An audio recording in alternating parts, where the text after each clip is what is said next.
ونستغفره ونعوذ بالله من شرور أنفسنا ومن سيئات أعمالنا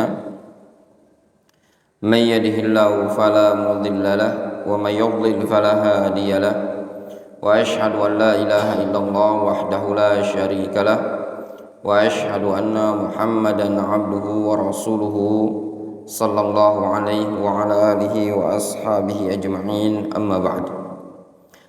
Kita lanjutkan. Qala Syekh hafizahullah ta'ala wa amma man mata musyrikan billahi fa innahu khalidun mukhalladun fin nar la tanfa'uhu syafa'atu syafi'in wa man ata mukaffiran wa mata alayhi wa hakamna alayhi bil kufri bi'ainihi wa kana dhalika muwafiqan lil zahiri wal batini fa innahu la yadkhulu fi ahli syafa'ah li anna adillat syafa'ah muqayyadatun. Kata beliau, adapun orang yang mati dalam kondisi menyekutukan Allah Subhanahu wa taala, maka orang tersebut dikatakan orang yang khalidun mukhalladun finnar, orang yang kekal dalam neraka. La tanfa'uhu syafa'atu syafi'in. Syafaat orang yang memberikan syafaat tidak akan bermanfaat bagi dia. Demikian juga orang yang mati atau orang yang mengerjakan suatu kekufuran kemudian mati di atas kekufuran tadi, maka kita hukumi dia berada di atas kekufuran secara person apabila orang tersebut mencocoki secara zahir dan batin. Maksudnya, kalau ada orang yang meninggal di atas kekufuran secara zahir dan batin, maka dikatakan dia orang kafir. Fa innahu la yadkhulu fi ahli syafa'ah. Maka dia tidak digolongkan masuk dalam golongan orang yang berhak untuk mendapatkan syafaat. Kenapa? Li anna adillat syafa'ah muqayyadatun. Dikarenakan dalil-dalil syafaat itu muqayyadah. Sehingga punya ketentuan. Tidak setiap orang dari kalangan umat ini mendapatkan syafaat. Bagaimana qaidnya? Disebutkan di sini. Wa min dzalik ma jaa anna an-nabiy sallallahu alaihi wasallam qala fi ahli fi syafa'ah. Di antaranya riwayat yang mana Nabi sallallahu alaihi wasallam menyatakan tentang syafaat, innaha na'ilatun insyaallahu man mata min ummati la yusyriku billahi syai'an. Sesungguhnya syafaat tersebut bisa diraih atau bisa dicapai insyaallah bagi orang-orang yang meninggal dunia dari kalangan umatku dalam kondisi tidak menyekutukan Allah Subhanahu wa taala dengan sesuatu apapun. Sehingga ketentuannya apa? Ada musyrik. Walidzalika law anna syakhsan kaffara ahadan bisababin syar'iyyin dhahara lahu fihi annal mawani' muntafiyatun wasyurut mujtami'atun fa innahu ya'taqidu bihasabi ma ya'lamu anna hadzal rajul la tanfa'uhu syafa'atu syafi'in fa in kana amruhu kama i'taqada fihi famata al kufri fala syakka anna syafa'a la tanfa'uhu. Kata beliau, oleh karena itu, kalau seandainya ada seseorang yang mengkafirkan orang lain, si A mengkafirkan si B. Apa alasan dia mengkafirkan tadi? Bisababin syar'iyyin, dengan sebab yang memang sudah syar'i. Dalam artian memang jelas sebab layak orang tersebut dikafirkan. Bisababin syar'iyyin dhahara lahu. Jadi memang sudah jelas ya, sebab syar'inya sudah nampak bagi dia. Kemudian annal mawani' muntafiyatun, penghalang-penghalang dari mengkafirkan dia tadi itu tertiadakan, tidak ada alasan lagi. Wasyurut mujtami'atun, wasyurut mujtami'atun, sehingga mawani' muntafiyah, intifa'ul mawani' dan tawaffur asyurut, syurutnya terpenuhi. Si A mengkafirkan si B. Si A memandang si B ini tadi ada sebab takfirnya, sebab dia layak dikafirkan. Sedangkan mawani' muntafiyah, penghalang-penghalang untuk dia dikafirkan itu sudah tidak ada lagi. Dalam artian penghalang keislamannya itu tidak ada lagi. Justru terpenuhi syurutut takfir. Jelas?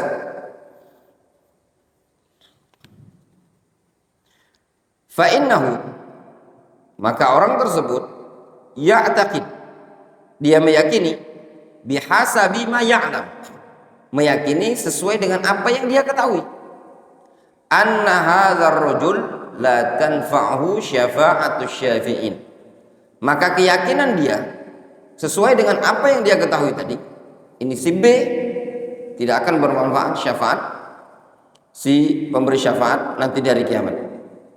Jelas? Fa in kana amruhu kama i'taqada fihi famata 'alal kufri, kalau memang keyakinan seperti itu lalu orang tersebut mati di atas kekufuran, fala syakka anna syafa'ah la tanfa'uhu, maka tidak diragukan lagi syafaat tidak akan bermanfaat bagi orang tersebut. Faham? Jelas ya? Kalau antum meyakini ada orang kafir, atau antum meyakini ada seseorang yang dulu mengucapkan 2 kalimat syahadat kemudian nampak pada dia kekufuran sehingga mawani, ya, penghalang-penghalang yang menghalangi dia tadi tidak ada lagi, kemudian tawafur syurut at-takfir, terpenuhi syarat-syarat memang layak dia dikafirkan, maka keyakinan yang antum yakini ini orang tidak berhak mendapatkan syafaat kalau mati di atas kekufuran. Jelas? Famasalan, kata beliau, contoh, man kana ya'taqid anna tarikas shalah mutlaqan kafirun kama huwa i'tiqadi bina'an 'alal adillah. Kata beliau, siapa yang meyakini bahwasannya tarikas shalah mutlaqan, orang yang meninggalkan salat secara mutlak, kafir, yang meyakini tarikus shalah kafir secara mutlak, kama huwa i'tiqadi, sebagaimana itu keyakinanku, bina'an 'alal adillah, yang dibangun di atas dalil. Ya ikhwan, berkaitan dengan tarikus shalah, apakah dia kafir ataukah tidak? Di sini ada 2 pembahasan. Pembahasan pertama, tarikus shalah, orang yang meninggalkan sholat tadi dengan keyakinan ingkar wujubis shalah. Jadi dia meninggalkan sholat plus mengingkari kewajiban sholat, namanya inadan. Yang ini jelas, sebab kafirnya dia tadi dikarenakan mengingkari sesuatu yang Allah Subhanahu wa taala wajibkan. Ini kafir, kesepakatan para ulama. Jangankan sholat yang sudah merupakan perkara besar dalam Islam, syariat kecil saja yang mungkin dianggap oleh sebagian orang kecil, padahal semua syariat itu besar, kalau diingkari ya, dari sebagian agama ini tadi, itu bisa keluar dari agama Islam. Namun yang jadi pembahasan di kalangan para ulama adalah panjang, berkaitan dengan tarikus shalah, tahawunan, takasulan, orang yang meninggalkan salat dikarenakan males-malesan. Kenapa tidak sholat subuh, sungkan ya.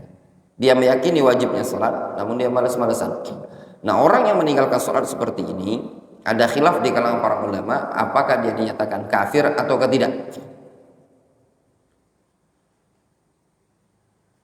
Namun di sini ya ikhwan, ada tanbih untuk bagi para thulabul ilm. Bab tarikus shalah ini tadi, yang mutakasilan, mutahawinan, yang males-malesan, ada khilaf di kalangan para ulama. Tidak perlu antum sampaikan di kalangan awam, cukup antum sampaikan di kalangan thulabul ilm. Kalau di tempat umum, di awam, bab yang disampaikan adalah babuz zajar, bab az-zajar. Ya. Bahkan disebutkan oleh Syekh Ibnu Taimin, terkadang kita itu perlu bab az-zajar bil hajar. Ya, az-zajar bil hajar. Hardikan dalam bentuk pemboikotan, menghajar orang tersebut. Terkadang dibutuhkan dalam dakwah ini tadi. Sebab kalau antum sampaikan ada ikhtilaf di kalangan awam, kadang membuat orang itu sudah masalah khilaf juga, enggak sampai dikafirkan, gitu loh. Cukup untuk sampaikan, la hadza fil Islam liman taraka shalah, tidak ada jatah bagian dalam agama Islam ini bagi orang yang meninggalkan sholat, atau ucapan-ucapan yang semakna dengan itu, sehingga mereka terzajar, terhardik dengan pernyataan seperti itu tadi. Adapun di kalangan thalabul ilm boleh antum tafsil, ya.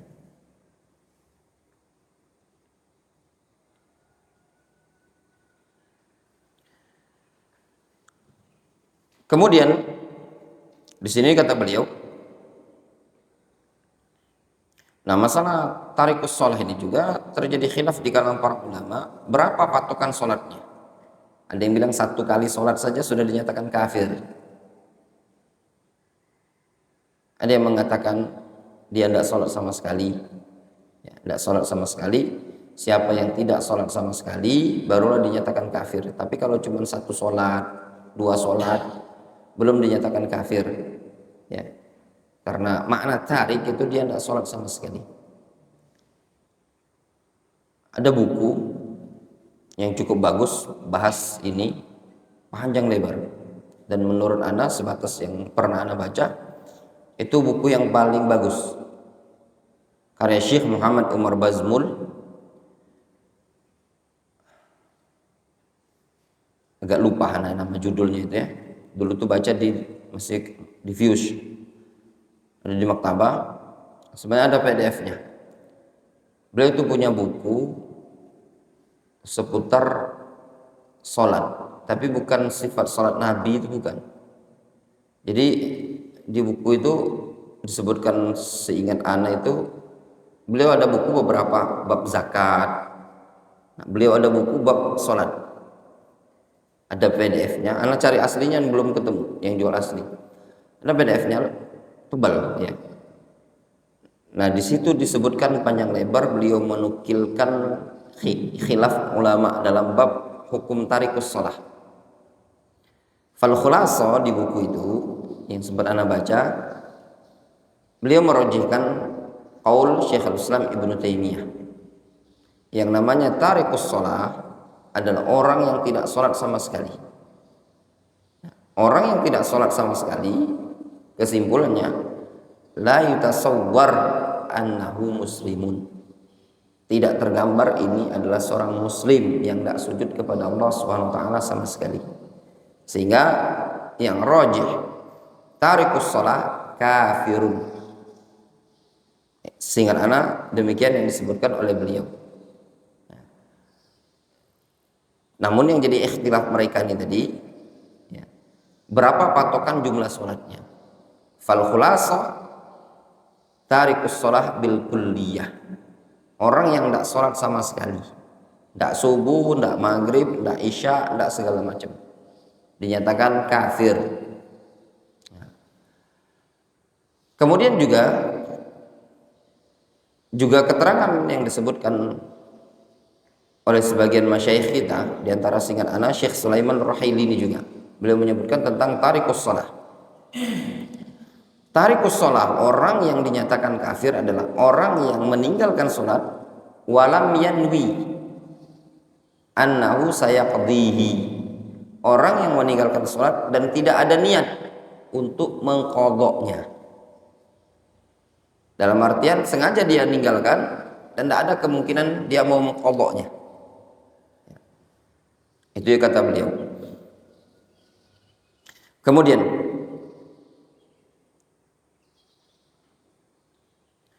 fa innahu idza alima anna fulanan minan nas qad mata tarikan lis-shalah fa innahu ya'taqidu annahu la tanfa'uhu syafa'atu syafi'in lakinnahu la yajzim bihadza. Apabila, kata beliau, apabila dia meyakini bahwasanya si fulan mati dalam kondisi meninggalkan sholat, maka yang dia yakini orang tersebut tidak mendapatkan syafaat asy-syafi'in. Akan tetapi tidak diperbolehkan bagi dia menjazm, li'annahu la yudriku yaqinan anna hukmahu alaihi muwafiqun lima huwa alaihi. Kenapa? Dikarenakan orang tersebut tidak mendapati secara yakin hukum dia tadi betul-betul mencocoki orang tersebut di atas kenyataannya. Difahami?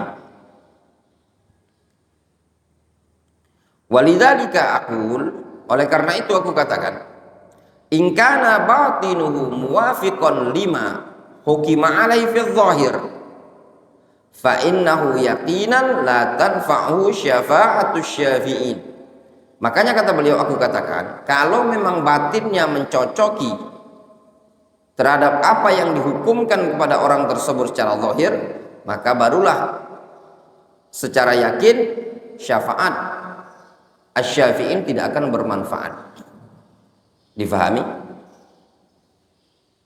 Nyambung Dr. Fikri. Beliau mencontohkan tarikus shalah ya ikhwan. Ini kan masalah yang mukhtalafun fihi. Beliau mengatakan kalau ada orang tarikus shalah, kafir atau tidak? Kafir. Wandi, antum meyakini tarikus shalah kafir. Maka yang antum yakini bahwasannya orang tersebut tidak akan mendapatkan syafa'atu syafi'in. Namun antum tidak bisa menjazm secara pasti. Kenapa? Karena antum pun tidak mendapati secara yakin hukum yang antum berikan kepada orang tersebut mencocoki dia secara real. Itu kan secara zahir. Lihat, jelas enggak?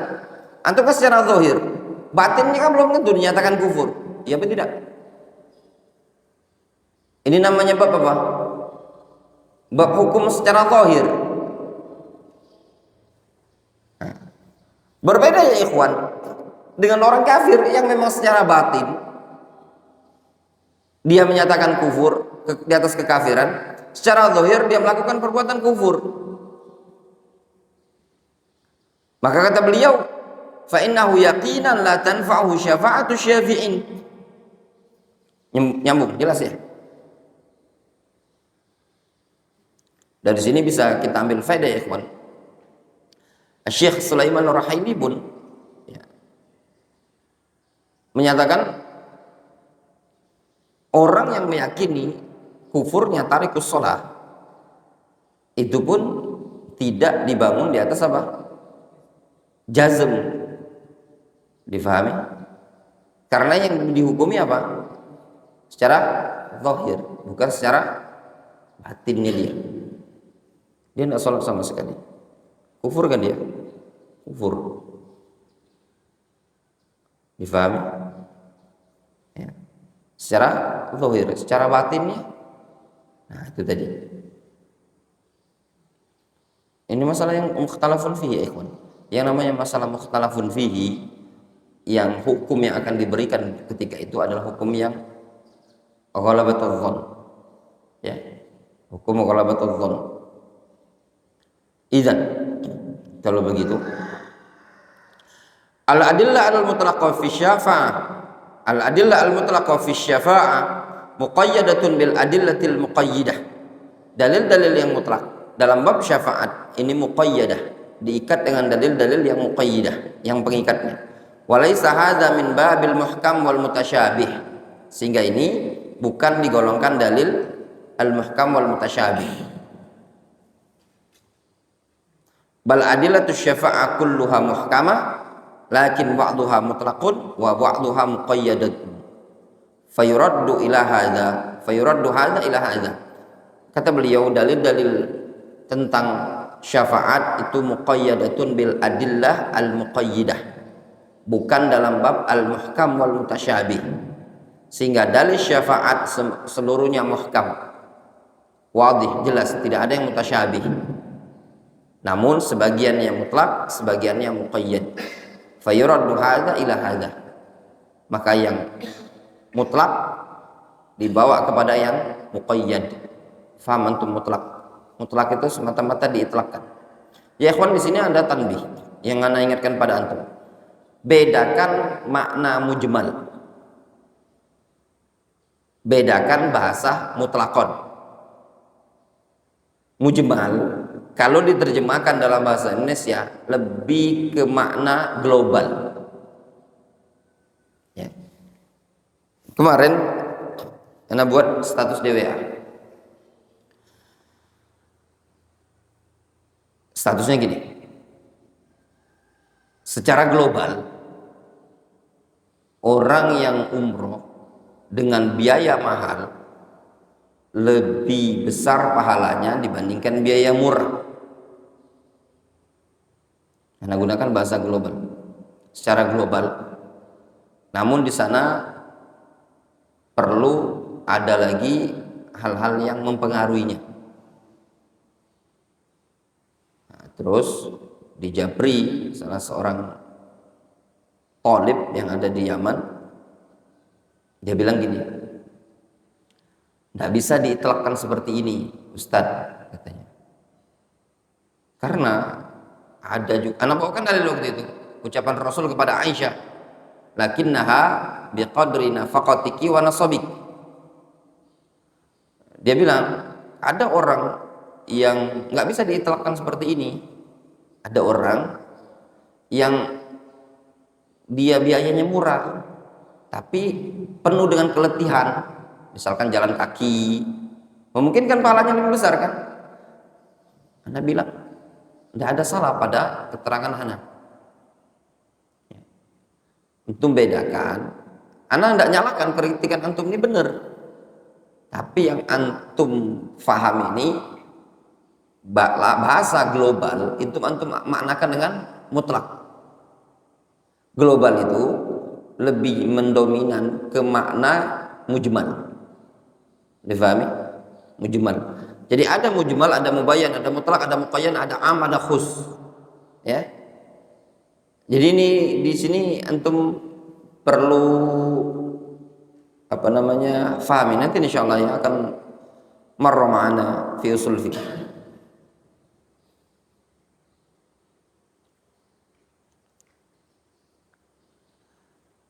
Wala syakka anna ahla sunnati wal jamaah mujmi'una ala anna man mata musyrikan billahi la tanfa'uhu syafa'ah wa annahu khalidun mukhalladun finnar.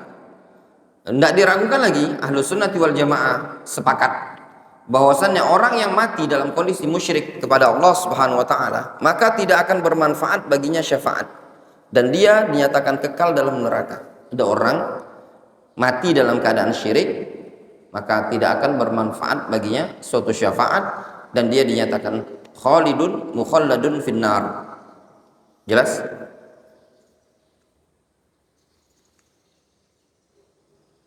Kemudian itu kaidah yang kedua. Apa kaidah yang kedua tadi? Anna syafa'ah al-mutlaqah muqayyadatun bil adillatil ukhra. Syafaat yang mutlak tadi diikat dengan dalil-dalil yang lain, muqayyadah. Masih ada hubungan kaitan dengan dalil-dalil yang lain. Apa pentingnya ikhwan? Ya tullabul ilm. Dalam kaidah yang kedua ini tadi, ini merupakan raddun ala al-musyrikin. Bagian atau bantahan kepada kaum musyrikin yang mereka menggunakan dalil-dalil ijmal, dalil mujmal, dalil global, dalil mutlak. Ketika menyebutkan adanya syafaat bagi umat ini tadi, mereka tidak melihat apakah setiap dari kalangan umat ini berhak mendapatkan syafaat. Jawabannya tidak. Namun dikhususkan bagi orang-orang yang muwahhidun. Jelas ya? Sehingga ketika antum jumpai ada amalan-amalan yang menyebutkan bahwasannya amalan tersebut kalau dibaca atau dilakukan maka dia mendapatkan syafaat dari Nabi sallallahu alaihi wasallam, itu semua mutlaqah. Butuh apa? Muqayyadah. Apa muqayyadahnya? Biman mata la yusyriku billahi syai'an. Difahami? Wallahu a'lam. Mungkin kita cukupkan dulu sampai di sini ya. Sisanya insyaallah kita lanjutkan pada pertemuan berikutnya. Satu kitab saja dulu ya. Naktafi bihadzal qadar.